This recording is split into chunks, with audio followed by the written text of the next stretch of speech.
샬롬.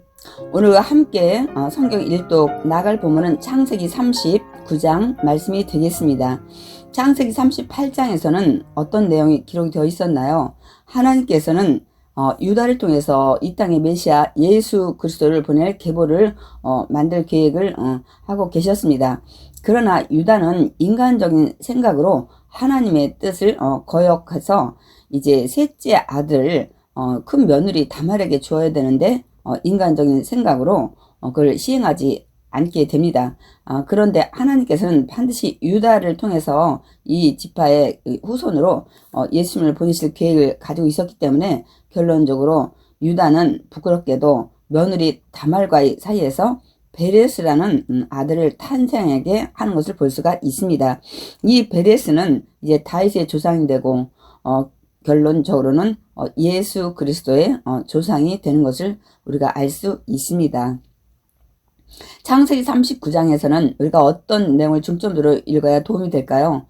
창세기 37장에서 하나님은 요셉을 이 애굽의 땅에 미리 보내셨습니다. 이제 애굽에 팔려온 요셉은 이 애굽에서 어떻게 정착해 가는지 그 사건들을 우리가 들여다보면서 말씀을 읽으면 도움이 되겠습니다. 창세기 39장. 요셉이 이끌려 애굽에 내려가매 바로의 신하 친위 대장 애굽 사람 보디발이 그를 그리로 데려간 이스마엘 사람의 손에서 요셉을 사니라. 요셉이 누구한테 팔렸나요? 보디발이라는 사람한테 팔렸는데 그 사람이 하는 일은 왕신 일을 도맡아 하는 친위 대장이라고 말씀하고 있습니다. 사실 요셉이 종으로서는 그렇게 탐탁하지 않습니다. 아버지 집에서 채색옷을 입고 일을 많이 안 해본 요셉은 근육이 있거나 일을 잘하게 생겼다든지 아마 그렇지는 않았을 것입니다. 그러나 보디발의 눈에 그 요셉의 총기를 보지 않았을까 하는 우리가 추측을 좀 할 수가 있습니다. 종들이 팔려왔을 때 다들 절망 가운데 있습니다. 그러나 요셉은 비록 애굽에 원치 않게 팔려왔지만 이곳에서도 하나님은 나와 함께 한다는 믿음 안에 절망 가운데 있지 않았을 것을 우리가 추정을 합니다. 그래서 이제 요셉은 드디어 그 수많은 사람들 중에 보디발의 집에 팔려가는 것을 우리가 볼 수가 있습니다. 2절. 야훼께서 요셉과 함께 하심으로 그가 형통한 자가 되어 그의 주인 애굽 사람의 집에 있으니 그의 주인이 야훼께서 그와 함께 하심을 보며 또 야훼께서 그의 범사에 형통하게 하심을 보았더라. 정말 하나님은 믿음을 잃지 않은 요셉과 함께 하심을 우리가 알 수 있습니다. 하나님이 함께 하시면 우리는 형통한 자가 됩니다. 그래서 오늘 말씀에도 요셉이 하나님과 함께함으로 그가 형통한 자가 돼서 하는 일마다 범사에 형통하게 하심을 이 보디발이 보게 되었다고 말씀하고 있습니다. 그러니까 모든 일 수행하는데 어려움 없도록 하나님이 지혜와 능력을 주심을 알 수가 있습니다. 그러므로 이제 요셉은 주인의 눈에 신임을 받게 돼서 가정 총무로 일하게 됩니다. 4절. 요셉이 그의 주인에게 은혜를 입어 섬김에 그가 요셉을 가정 총무로 삼고 자기 소유를 다 그의 손에 위탁하니 그가 요셉에게 자기 집과 그의 모든 소유물을 주관하게 한 때부터 야훼께서 요셉을 위하여 그 애굽 사람의 집에 복을 내리심으로 야훼의 복이 그의 집과 밭에 있는 모든 소유에 미친지라. 그러니까 하나님은 요셉을 위해서 이제 그 가정에 복을 내리시는 걸 볼 수 있습니다. 그래야 요셉이 안전하게 이제 애굽에서 이제 안착을 해서 아버지 야곱의 그 70명의 식구들을 이제 이곳에 이제 데려와서 하나님 뜻대로 이스라엘의 민족 그 국민 만들기를 해야 됩니다. 그 뜻을 하나님께서는 믿음을 지키고 있는 요셉을 통해서 역사하시는 걸 볼 수가 있습니다. 그 요셉을 통해서 이렇게 하나님이 축복 주신 걸 안 주인이 가정 총무로 이제 삼는 것을 우리가 볼 수가 있고 그 음식이나 또 아내 외에는 다 손에 맡겨서 요셉이 사실 종으로 팔려왔지만 여기에서 그래도 이 종의 그런 억압받는 생활이 아니라 자유로운 삶을 사는 것을 볼 수가 있습니다. 6절 주인이 그의 소유를 다 요셉의 손에 위탁하고 자기가 먹는 음식 위에는 간섭하지 아니하였더라. 요셉은 용모가 빼어나고 아름다웠더라. 용모가 빼어나고 아름다웠던 아마 준수하게 잘 생긴 것을 우리가 알 수가 있습니다. 그 후에 그의 주인이 아내가 요셉에게 눈짓하다가 동침하기를 청하니 보디발의 아내가 그를 지켜보니까 준수하게 잘생기기도 했고 일도 성실히 잘 해내고 그 다음부터 이제는 요셉에게 관심을 갖고 자꾸 유혹하는 것을 볼 수가 있습니다. 날마다 동침하기를 청하니까 요셉은 어떻게 그거에 대해서 대처를 할까요? 8절 요셉이 거절하며 자기 주인이 아내에게 이르되 내 주인이 집안의 모든 소유를 간섭하지 않냐고 다 내 손에 위탁하였으니 이 집에는 나보다 큰 이가 없으며 주인이 아무것도 내게 금하지 아니하였어도 금한 것은 당신뿐이니 당신은 그의 아내임이라. 그런즉 내가 어찌 이 큰 악을 행하여 하나님께 죄를 지으리까. 요셉은 정말 성실도 했고 주인의 그 신임에 신뢰를 저버리지 않으려고 하는 모습과 또한 이게 하나님께 죄를 짓지 않으려는 요셉을 볼 수가 있습니다. 그래서 우리가 여기에 보면 이 39장에는 계속 하나님께서 요셉과 함께함으로 형통하게 되었다는 단어를 여러 번 사용하고 있습니다. 그러니까 하나님이 함께하는 자는 요셉처럼 이렇게 자기 맡은 모든 일에 최선을 다하고 성실하고 하나님께 죄를 짓지 아니하려는 이런 사람에게 함께하는 것을 우리가 알 수가 있습니다. 그래서 사실 시편 63편이나 66편 같은데 수많은 곳에 그 말씀들을 기록하고 있습니다. 주의 오른손이 나를 붙드시고 그 주님이 나의 도움이 되려면 내 입술로 늘 주님을 찬양하고 평생 주를 송축할 뿐만 아니라 내가 침상에서 주를 기억하며 새벽에 말씀을 작은 소리로 읊조리고 내 영혼이 늘 주를 가까이 따르는 자에게 하나님이 함께하고 도와준다고 말씀하고 있습니다. 또한 마음에 죄악을 품지 않을 때 하나님께서 기도도 들어주시고 함께 하심을 시편 66편을 통해서 말씀하고 있습니다. 그러므로 이렇게 요셉이 이 보디발의 아내의 이런 유혹에도 죄를 짓지 않는 하나님 앞에 그 악을 행하지 않는 이런 요셉은 하나님이 늘 함께 하심을 볼 수가 있습니다. 10절 여인이 날마다 요셉에게 청하였으나 요셉이 듣지 아니하여 동침하지 아니할 뿐더러 함께 이지도 아니하니라. 이렇게 우리 그 악은 어떤 모양이라도 버리라는 데살로니가전서 말씀도 있고 잠언에도 이런 말씀을 많이 하고 있습니다. 정말 내 길을 그에서 멀리하고 그 진문에도 가까이 하지 말라. 항상 무엇을 하든지 그런 유혹에서 멀리하라는 말씀을 여기저기에서 하고 있습니다. 왜냐하면 우리가 죄를 지는 것을 우리가 누가 아무도 안 봤다고 생각을 하지만 하나님은 온 천지에 충만해서 정말 내가 은밀한 곳에 숨을지라도 하나님은 다 아신다고 에레미야 23장을 통해서 말씀하시기 때문입니다. 그렇게 이제 함께 하지도 않고 동침하지도 않고 듣지도 않고 하는 요셉을 하나님은 사랑하셔서 늘 함께 하심을, 그래서 그 모든 일에 범사에 형통하게 하심을 알 수가 있습니다.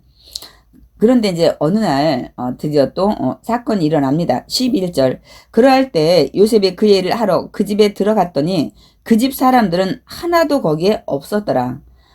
날마다 막 유혹하고 동침하자고 이 꾀는 이 보디발의 아내가 늘 그렇게 했었는데 그날따라 집안에 일을 하러 들어갔는데 아무도 없는 겁니다. 아마 보디발의 아내가 마음을 먹고 사람을 다 내보냈는지 이제 그건 우리가 알 수는 없습니다. 그러나 하여튼 집에는 그 여인과 요셉밖에 없습니다. 12절 그 여인이 그의 옷을 잡고 이르되 나와 동침하자. 그러나 요셉이 자기의 옷을 그 여인의 손에 버려두고 밖으로 나가매 그 여인이 요셉이 그의 옷을 자기 손에 버려두고 도망하여 나감을 보고, 아마 보디발의 아내는 굉장히 자존심이 상했을 겁니다. 기분도 물론 나쁘고 여러 가지로 그래서 이제 어떻게 일을 꾸미는지 우리 14절부터 좀 보겠습니다. 그 여인의 집 사람들을 불러서 그들에게 이르되 보라, 주인이 히브리 사람을 우리에게 데려다가 우리를 희롱하게 하는도다. 그가 나와 동침하고자 내게 들어오므로 내가 크게 소리 질렀더니 그가 나의 소리 질러 부름을 듣고 그의 옷을 내게 버려두고 도망하여 나가느니라 하고 그의 옷을 곁에 두고 자기 주인이 집으로 돌아오기를 기다려 이 말로 그에게 말하여 이르되 당신이 우리에게 데려온 히브리 종이 나를 희롱하려고 내게로 들어왔으므로 내가 소리질러 불렀더니 그가 그의 옷을 내게 버려두고 밖으로 도망하여 나갔나이다. 180도 거짓말을 하는 보디발의 아내를 볼 수가 있습니다. 그러니까 사실 요셉이 이제 이 애굽에 도착해서 이렇게 정착을 하며 이 모든 이런 토대를 마련할 때 첫 번째 유혹의 관문이 보디발의 아내의 유혹이었습니다. 그러나 요셉은 단호히 그것을 물리치는 것을 볼 수가 있습니다.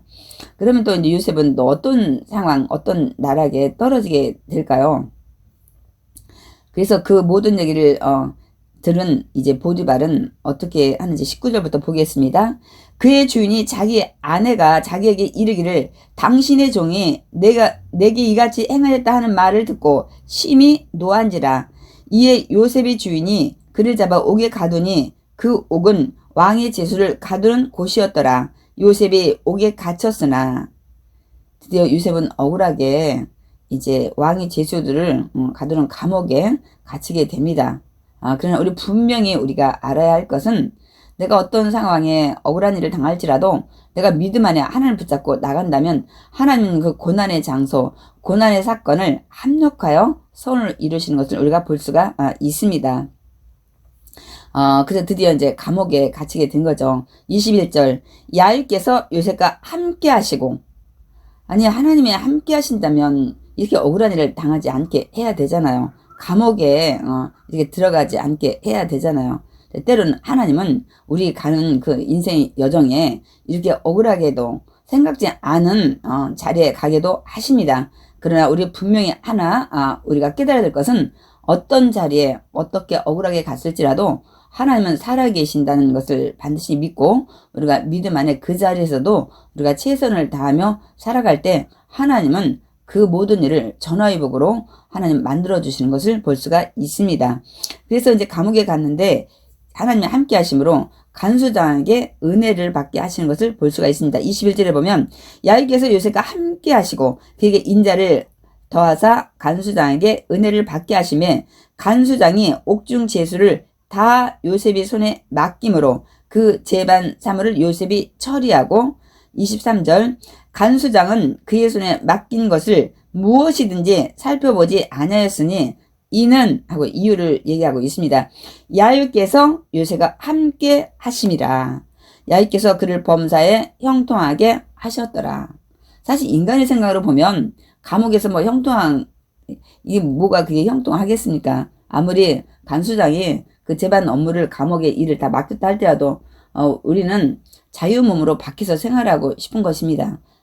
그런데 우리는 창세기 우리 39장을 읽는 것을 다 마쳤는데 우리가 이 내용에선 그렇구나. 하나님의 뜻을 이뤄가는 과정에선 이렇게 우리가 어려운 자리, 고난의 자리도 갈 수가 있다는 것을 우리는 깨달아야 됩니다.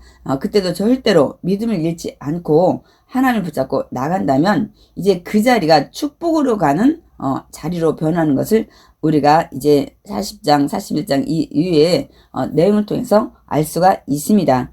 그렇다면 39장에서는 늘 하나님이 함께함으로 형통한 자가 됐다고 말씀하고 있는데 구약에서는 우리 시편을 통해서나 이런 거 많이 말씀을 하고 있지만 그러면 신약에서는 우리가 어떻게 할 때 이 하나님이 함께 하시는지 예수님이 말씀하고 있습니다. 요한복음 14장 그 21절 23절에 보면 나의 계명을 지키는 자라야 나를 사랑하는 자인데 나를 사랑하는 자는 내 아버지께도 사랑을 받을 것이라고 말씀하고 있습니다.